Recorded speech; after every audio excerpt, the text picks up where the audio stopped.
की काही जणांनी मतदानावरती आक्षेप नोंदवलेला आहे आणि यातलं एक नाव आपण जाणून घेतलं तर ते अंकुश काकडे आहे। अंकुश काकडे यांनी मतदानाच्या सगळ्याच प्रक्रियेवरती मतदानावरती आक्षेप नोंदवलेला आहे। तर 3 मतदान केल्यानंतर चौथं मतदान झालं तेव्हा लाईट लागला नाही।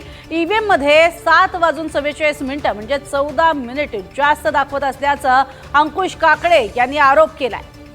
मोठी अपडेट आपण जाणून घेतोय। खरं तर मतदान करण्यासाठी जे मतदार आले आहेत त्यातील एकाचा अशा पद्धतीने आक्षेप आहे की अंकुश काकडे यांचं नाव आहे आणि त्यांनी सांगितलं की 3 मतदान केंद्रांनंतर मतदान केल्यानंतर चौथं मतदान झालं तेव्हा लाईटच लागलेला नाहीये आणि इतकंच नाही तर 14 मिनिटं जास्त ईव्हीएम मध्ये दाखवली जात आहेत असाही आरोप त्यांनी केलेला आहे। पहिलंच मतदान करत असताना पुण्यामध्ये त्यांनी हे थेट आरोप केलेले आहेत आणि अंकुश काकडे यांनी इथे बघतोय आपण ज्या ठिकाणी मतदान केलं तिथेच त्यांनी आपला आक्षेप नोंदवला आहे।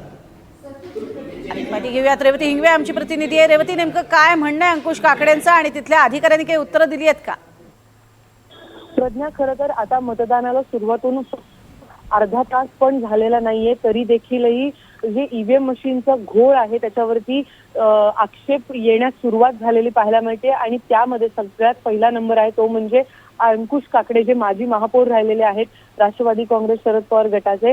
त्यांनी जेव्हा त्यांचा मत तिकडे द्यायला ते गेलेले होते त्यांच्या बूथवरती तेव्हा त्यांनी असा आक्षेप घेतला की 3 मतदान केल्यानंतर चौथ्या मतदानासाठी त्यांनी जेव्हा बटन दाबलं तेव्हा लाईटच लागलेली नाही।